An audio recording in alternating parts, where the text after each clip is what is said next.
Good afternoon class. आज का हमारा टॉपिक्स है बीए सेकेंड ईयर का ज्योग्राफी में पेपर सेकंड। पेपर सेकंड में हम सबसे पहले पढ़ेंगे टॉपिक्स यानी कि जलवायु यानी कि क्लाइमेट। यानी क्लाइमेट में हम सबसे पहले भारतीय क्लाइमेट के बारे में आज हम पढ़ेंगे। तो सबसे पहले आता है जलवायु। जलवायु क्या होती है? जलवायु मुख्यतः किसी क्षेत्र में तापमान, वायुदाब और वर्षा यानी कि टेम्परेचर, रेन और प्रेशर एक ही स्थान पर कम से कम 20 साल तक बने रहें, उनमें कोई विविधता नहीं आती। टेम्परेचर और वर्षा और वायुदाब में कोई परिवर्तन न होने के कारण किसी क्षेत्र में लगातार रहने से कम 20 वर्ष उस क्षेत्र को हम क्या कहते हैं? जलवायु। अब आती है मानसून। मानसून क्या होता है? मानसून शब्द की उत्पत्ति अरबी भाषा से ली गई है, वहां पे मौसमी शब्द से लिया गया। मौसमी का अर्थ होता है ऋतु। ऋतुएं क्या होती हैं? ऋतुएं और जलवायु में फर्क क्या होता है? जलवायु कम से कम 20 साल में और जबकि मानसून परिवर्तन 1 साल में 2 साल में होता रहता है। जैसे कि मानसून हमारा शीत ऋतु, ग्रीष्म ऋतु यानी कि वर्षा ऋतु, समर, विंटर है ना, ये जो चीजें आती हैं ये आती हैं हमारी मानसून में। इसके बाद आती है मानसून की उत्पत्ति कैसे होती है, तो उसके बारे में हम जानते हैं। मानसून की उत्पत्ति 3 कारक होते हैं, एक ताप, गतिक और नवीन अवधारणा। ताप में क्या होता है? जो जैसे कि एक ग्लोब है हमारा, ये हमारा इक्वेटर एरिया है, 0 अक्षांश। ये हमारा हाई प्रेशर बेल्ट है, हमने बताया था, ये low pressure belt. Equator area पे 0 नॉर्थ पोल और साउथ पोल की तरफ कितना होगा? ये कैसा होगा? Low pressure. ये हमारी 40 से 45 कितना होगा? High pressure. 0, 40, 45, 60, 65 low pressure. ये हमारा इक्वेटर के हमारा होगा हाई एचपी। इसी प्रकार हमारा नीचे रहेगा ये high pressure, low pressure, equator पे हाई प्रेशर। तो हमने बताया था ताप के कारण की वजह से यहाँ पे टेम्परेचर से ज्यादा होगा इक्वेटर एरिया पे, तो यहाँ क्या होगा? वायुदाब बहुत कम होगा, जिसकी वजह से यहाँ जब वायुदाब कम होगा तो हवाएं कैसी होंगी? हाई एचपी से यहाँ लो प्रेशर की तरफ आएंगी। ठीक है, ये हवाएं इधर जाएंगी। तिरछी इसलिए हो जाती हैं, फेरल नियम के अनुसार हमने बताया था। इस प्रकार से ये हवाएं जब जाएंगी, जैसे कि यहाँ पे हमने देखा है कि लो प्रेशर से यहाँ हमारा 0 इक्वेटर एरिया पे बनेगा, तो ये हवाएं इस तरह से जाएंगी और वो हवाएं इस तरह से आएंगी ऊपर से, तो यहाँ मिलेंगी। तो इसलिए वर्ष भर यहाँ टेम्परेचर ज्यादा रहता है, तो यहाँ बारिश हमेशा इसलिए ज्यादा रहती है। तो इसके बाद ये इक्वेटर एरिया के बाद जब हमारा सन कब थे? 21 जून को कर्क रेखा पर, यानी कि यहाँ पर सीधा लंबवत लाइट पड़ेगी। जब इधर लाइट पड़ेगी, सीधी लाइट पड़ेगी, तो यहाँ पे क्या होगा? टेम्परेचर ज्यादा होगा यहाँ पे, जो हमारे भारत के कर्क रेखा पे यहाँ ही गुजरती है। यहाँ पे जब टेम्परेचर ज्यादा होगा तो ये क्या होगा? लो प्रेशर से बनेगा। यहाँ पे लो प्रेशर से बनेगा कब? 21 जून पे, जब यहाँ पे हमारा सन आ जाएगा।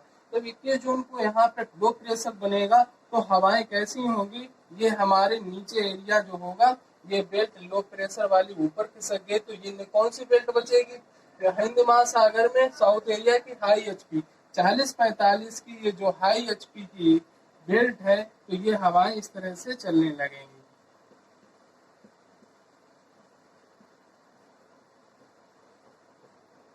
इस प्रकार से ये जब हवाएं चलती हैं तब हमारे मानसून की उत्पत्ति हो जाती है, क्योंकि इस कारण से सन के ऊपर और नीचे जाने से। इसके बाद आता है गतिक कारक। गतिक कारण क्या होता है कि जब हमारी पृथ्वी रोटेशनल गति करती है, यानी पृथ्वी अपने अक्ष पर लगातार घूम रही होती है, इसकी वजह से क्या होता है कि पृथ्वी जब घूम रही होती है तो हवा अपने साथ न चल पाने के कारण यहाँ हाई प्रेशर से बनता है। इस वजह से ये हवाओं का परिसंचरण होता है। फिर नवीन अवधारणा कौन है? Jet stream. जेट स्ट्रीम में हम देखते हैं कि जेट स्ट्रीम कब और कैसे बनती है, इसके बारे में हम जानते हैं। जैसे ये हमारा ग्लोब है, ये इक्वेटर एरिया है, low pressure 40-45, high pressure 60-65, low pressure, equator पे हाई प्रेशर। यहाँ पे 40-45 पे हाई प्रेशर, ये हमारी लो प्रेशर, ये तो हवा हाई प्रेशर से इस तरह से लेंगी, ये ऊपर से नीचे आएंगी, फिर ये इधर जाएंगी और ये इधर आएंगी, ये इधर जाएंगी, इधर जाएंगी, और ये हमारी इधर चलेंगी। ठीक है, तो इस प्रकार से हम देख सकते हैं जो हवाओं का वितरण किस तरह से और कैसे होता है, इसके बारे में हम जानते हैं। तो ये जो हवाएं हैं,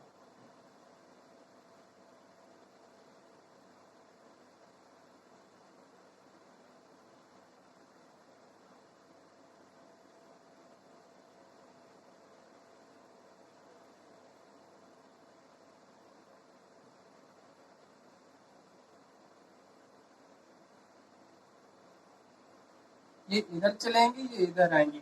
तो जब ये हवाएं हाई प्रेशर से लो प्रेशर की बेड पे जब आती हैं, तो ये क्या है, अपने साथ वाष्प लेके यहाँ बारिश हो जाती। यहाँ पे टेम्परेचर होने ज्यादा होने की वजह से क्या होगा, बाष्पीकरण हो जाने के बाद, यहाँ वर्षा हो जाने के बाद यहाँ क्या होगा, हवाएं हल्की हो जाएंगी। जब हवाएं हल्की हो जाएंगी तो ये ऊपर उठेंगी, जब ऊपर उठेंगी, ये हवाएं ऊपर उठ गई और 14 किलोमीटर की ऊंचाई पर पहुंच जाने पर ये बहुत तेजी से चलने लगी थी। कुछ हवाएं नॉर्थ पोल की ओर चली जाती हैं, कुछ हवाएं साउथ पोल की ओर चली जाती हैं। और ये कहाँ पे नीचे उतरती हैं, हाई प्रेशर पे। तो इसलिए और यहाँ पे प्रेशर बढ़ जाता है, क्योंकि ऊपर से हवा नीचे उतर रही होती। और ये कहाँ पे उतरेंगी, ये, तो इसलिए ये हवा बहुत तेज चलेंगी और बहुत तेज।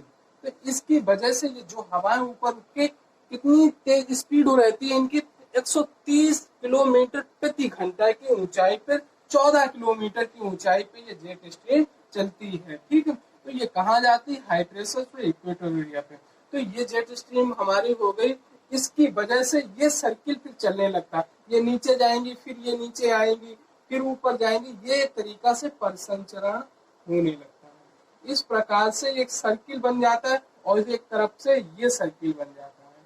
तो एक ये सर्किल बन गया, तो ये सर्किल बनने से हमारे क्या होता है, एक रोटेशन बन जाता है घूमने का, और पृथ्वी पे हवाओं का, इसकी वजह से हमारे यहाँ बारिश और बनने लगती है और सतत ये हमेशा जेट स्ट्रीम चलने लगती है। फिर यही कारण लो प्रेशर पे बनता है कि यहाँ पे हवा खाली हो जाएगी तो फिर ये ऊपर उठेंगे और यहाँ पे हाई प्रेशर की ओर चली जाएंगी कुछ हवाएं, और कुछ हवाएं यहाँ पे आ जाएंगी। इसलिए ये 40-45 की प्रचंड इसलिए हो जाती है कि ये दो तरफ से हवाएं आती हैं। एक तो हमारी नॉर्थ को, ये जो 60-65 लो प्रेशर की इधर आ जाती है, और इधर जो जीरो इक्वेटर एरिया की है ये जाती है। इसलिए ये दोनों हवाएं नीचे जब आती उतरती हैं तो ये और ज्यादा स्ट्रीम होती है। ये बहुत तेज चलती है, पश्चिम से पूरब की ओर बड़ी तेजी से चलती है। ये 40 और 45 की बेल्ट बहुत तेज चलेगी, जो यहाँ पे बहुत ज्यादा चलती है, जिसकी वजह से यहाँ पे बहुत ही जेट स्ट्रीम तेज चलती है। इसके बाद ये 60-65 पे भी यही हाल होता है, और यही कारण यहाँ पे होता है।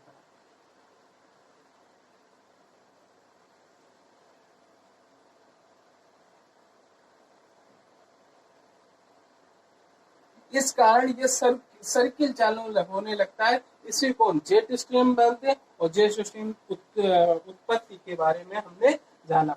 इस प्रकार से भारतीय जलवायु का अवगम हो जाता है। अब आता है कि हमारी ऋतु में क्या होती है, सीजन। सीजन में सबसे पहले जानते हैं उत्तर पूर्वी मानसून, यानी कि उत्तर पूर्वी मानसून पवनों का मौसम। तो उत्तर पूर्वी जो हमारा ये क्या होगा, north east, south west, north और ईस्ट, ये क्षेत्र होगा। ये जो हवाएं इस तरह से चलेंगी, तब कौन कौन सी ऋतुएं होगी, शीत ऋतु और ग्रीष्म ऋतु। तो इसके बारे में हम समझते हैं कि कि जैसे हमने ग्लोब में बताया था कि जब शीत ऋतु कब होगी, जब सन हमारा कहाँ पे होगा, मकर रेखा पे, यानी कि ये जो क्षेत्र होगा यहाँ पे सीधी लाइट पड़ेगी, तो यहाँ क्या होगा, लो प्रेशर होगा, और हमारे यहाँ ये क्या होगा, हाई प्रेशर। यहाँ पे कब हो जाएगा हाई प्रेशर, शीत ऋतु में, शीत काल में ये प्रेशर कैसा हो जाएगा, हाई प्रेशर। जब हाई प्रेशर हो जाएगा तो हवाएं कैसे रह चल जाएंगी, यहाँ से वापस किधर जाएंगी, लो प्रेशर की तरफ।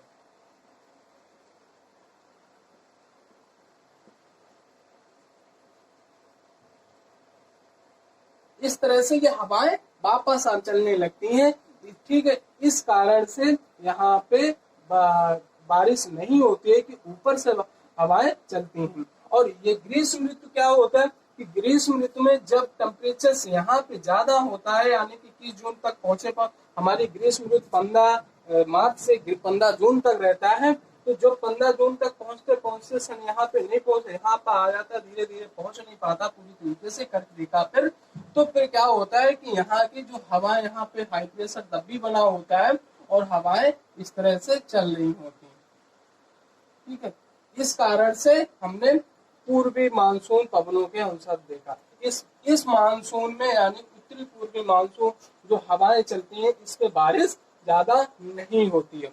फिर इसके बाद हमारा अगला आता है दक्षिण पूर्वी मानसून पवने, यानी कि दक्षिण पूर्वी मानसून की पवने कब चलेंगी और कैसे चलेंगी, इसके बारे में हम जानते हैं।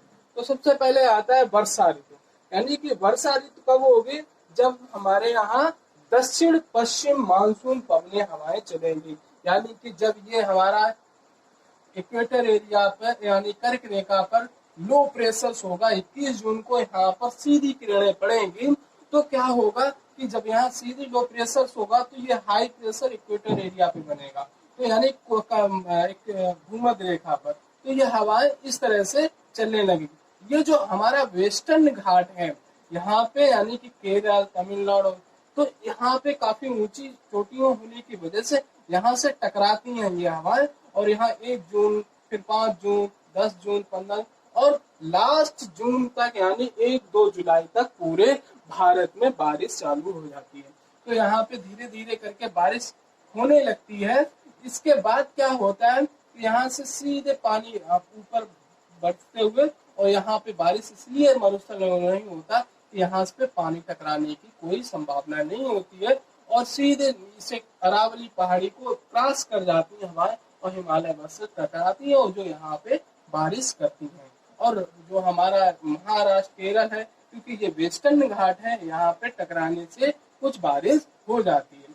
इसके बाद ये हमारा रहा वर्षा ऋतु। फिर आती है शरद ऋतु। शरद ऋतु यानी कि जब मानसून का प्रत्यावर्तन, यानी कि मानसून वापस कब आता है, जब ये लो प्रेशर 21 जून के बाद सितंबर या अक्टूबर के पास 22 सितंबर में इक्वेटर एरिया पर सन पे सीधी किरणें पड़ेंगी, यानी कि भूमध्य रेखा पर।